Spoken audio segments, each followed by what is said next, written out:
नमस्कार, मैं बोस बोल रहा हूँ। अभी आपके सामने बाबा स्टोरी मैं बोलूँगा। अच्छा, सबसे पहले जो है हमारे बाबा ने बाबा जो ने बताया था माइक्रोवेटा। अच्छा, माइक्रोवेटा के बारे में शायद मैं मेरे पहले की भी बाबा वीडियो में बोले होंगे। अभी एकदम ही पूरा डिटेल में बताता। माइक्रोवेटा बाबा दिए थे माइक्रोवेटा। अच्छा, ये माइक्रोवेटा क्या चीज़ है? तो माइक्रोवेटा अभी साइंस जो है आज की तारीख में जो है साइंटिस्ट लोग जो पूरे वर्ल्ड के साइंस यहाँ तक पहुँचा है कि वो लोग बोल रहा है कि कार्बन मॉलिक्यूल जो है वो सबसे छोटा वस्तु है और उसमें से जो है लाइफ की उत्पत्ति हुई है। पर हमारे गुरु क्या बोल रहा है? कार्बन मॉलिक्यूल नहीं, हालांकि माइक्रोवेटा नाम वाली छोटी वस्तु, तो उसको कैसे मापा जाए?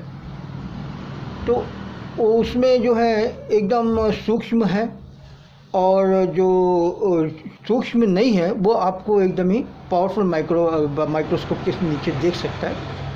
फॉर एग्जांपल वायरस का जो रूप है। पर हाँ, हमारे गुरु ने बताया कि उसके बारे में अंग्रेजी में बोला था, millions of microvita condense to form a single carbon molecule. इसका मतलब ये हुआ कि 1 मिलियन माइक्रोवेटा जब एक साथ हो जाता है, कंडेंस मतलब एक साथ जम जाता है, तब जाके एक कार्बन मॉलिक्यूल बनता है। तो मतलब ये जो माइक्रोवेटा इतना सूक्ष्म है कि माइक्रोस्कोप्स में भी आपको दिखाई नहीं देता है, और इसको फील किया जा सकता है। जैसे हवा जो है, हवा को हम फील कर सकते, देख नहीं सकते।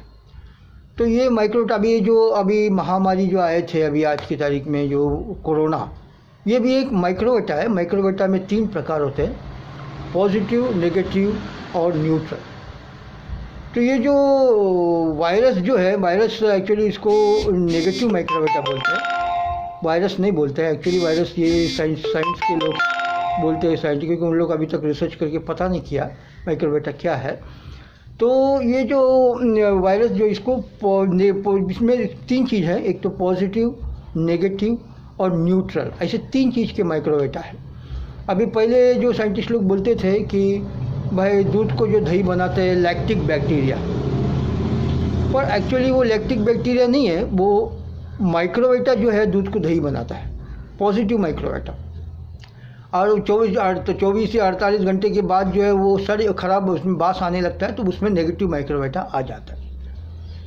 तो ये माइक्रोवेटा के बारे में हमारे गुरु ने बताया था, क्योंकि गुरु ने ये भी बताया कि ये जो माइक्रोवेटा है ये यूनिवर्स के पूरी यूनिवर्स में घूमते रहता है, और इनको यूनिवर्स के जो हवा पानी इससे कोई मतलब नहीं, और एक यूनिवर्स के हर प्लैनेट में जाके वहाँ पे लाइफ की उत्पत्ति करने की काम करता है माइक्रोवेटा, लाइफ की उत्पत्ति। हाँ, अभी जैसे कि मार्स में जो है, मार्स के बारे में बताया, Mars is a evolving planet. Evolving मतलब अभी मार्स अभी पैदा हो क्या, मतलब उसमें जो लाइफ जो है अभी आया है, तो वो लाइफ अभी बढ़ते मनुष्य या इंटेलिजेंट लाइफ बनने के लिए करोड़ों साल लगेंगे। पर वहाँ पे ये लाइफ कैसे आते हैं? एक प्लैनेट में या एक सैटेलाइट में जीवन कैसे आता है? जब कंजीनियल एटमॉस्फेयर हो। कंजीनियल एटमॉस्फेयर का मतलब क्या हुआ? ऑक्सीजन हो, वाटर हो, वायु हो, वहाँ का लाइट हो, हाँ, ये सूरज का रोशनी, ये सब जो है एक सब बराबर हिसाब से जो उस प्लैनेट में जब आता है, तो वो तभी वो प्लैनेट में लाइफ की उत्पत्ति लाइफ यानी जीवन की उत्पत्ति होती है। तो मार्स में जो है छोटे छोटे जीव पाया गया है, वो धरती के अंदर उसके छोटे छोटे जीव है। तो वो जीव मतलब ये इवॉल्विंग प्लैनेट है। अभी लाइफ उसमें आया है, तो अभी उसको बहुत टाइम लगेगा, पर वो एक कंजीनियल एटमॉस्फेयर लग रहा है मनुष्य को वहाँ पे जीने के लिए। तो इसीलिए मनुष्य उसको अभी खोज के अभी वहाँ पे सेटल होने का वैसा प्लान कर रहा है। पता नहीं क्या होगा आगे, ये बात है। तो उसके बाद जो है माइक्रोबेटा के बारे में बताया। ये पूरे विश्व ब्रह्मांड में सब जगह घूमते रहता है और ये जो है लाइफ को ख़त्म करने में भी ये नेगेटिव माइक्रोबेटा जो है लाइफ को ख़त्म करता है। अभी जैसे धरती में अभी हमारे धरती में जो है अभी महामारी है तो ये नेगेटिव माइक्रोबेटा है। तो ये नेगेटिव माइक्रोबेटा जो है उसको इसने जो है कितने लोगों को मार दिया, बराबर ना। तो ऐसा पॉजिटिव, नेगेटिव और न्यूट्रल ऐसे तीन प्रकार के माइक्रोबेटा होते हैं। यही लाइफ की उत्पत्ति। माइक्रोबेटा को हमारे गुरु बोलते हैं कि the mysterious emanation of cosmic factor. इसको हिंदी में अभी एक्सप्लेन करेगा तो बहुत टाइम लगेगा। मतलब ये कॉस्मिक जो है, मतलब कॉस्मिक भगवान के इससे रिलेटेड है, वो वहाँ से आया हुआ एक मिस्टीरियस चीज़ है, मतलब एक सस्पेंस चीज़ है ये, वो वहाँ से निकला हुआ एक चीज़ है। तो वैसा बाबा हमारे गुरु ने उसके बारे में बताया। ठीक है, ज़्यादा जानकारी के लिए मैं आपको और भी अगले वीडियो में और भी बताऊंगा।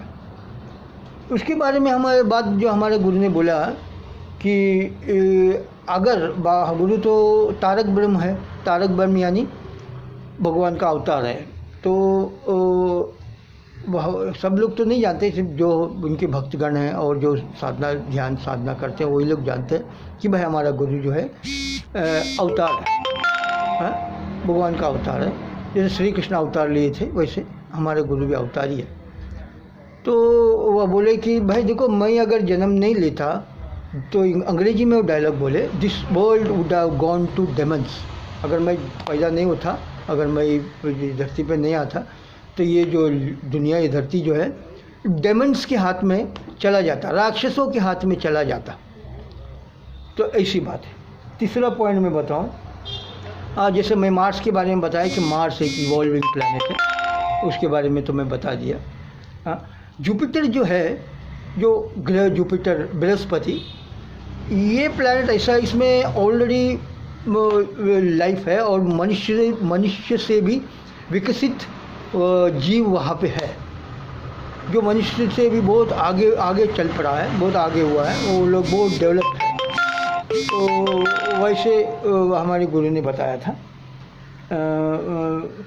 और एक छोटी सी कहानी ये है कि गुरु का जो एक शिष्य था और वो रेलवे में काम करता था। तो वहाँ का जो अफसर या वो उसके साथ ये गुरु का शिष्य का थोड़ा पंगा हुआ और अफसर थोड़ा ज्यादती दिखाता था। हिटलर के टाइप में थोड़ा उसका स्वभाव था वो जो अफसर का। तो हमारे गुरु के जो शिष्य से जो थोड़ा ज्यादती दिखाता था, तो उन लोग दोनों का जो है कोर्ट में केस हुआ, लफड़ा हुआ, झगड़ा हुआ। लास्ट में जो है हमारे गुरु के जो शिष्य जो है वो उनका जीत हुआ। तो ये लोग जीत मना रहे, अरे भाई हम लोग को सामने वाले पे इससे जीत गए। तो ये बात जो है गुरु के सामने आए, सब पेड़े बट रहे, लड्डू बट रहे। तो ये बात जो हमारे गुरु के सामने आया तो हमारे गुरु ने एक बात बोला, देखो जी, तुम उस व्यक्ति से नहीं, उस वृत्ति को नफरत करना चाहिए। देखो, कोई भी व्यक्ति के अंदर, जैसे हिटलर हुआ, हिटलर इतना जो नेगेटिव दुनिया में किया, तो वो हिटलर से आप नफरत मत करो।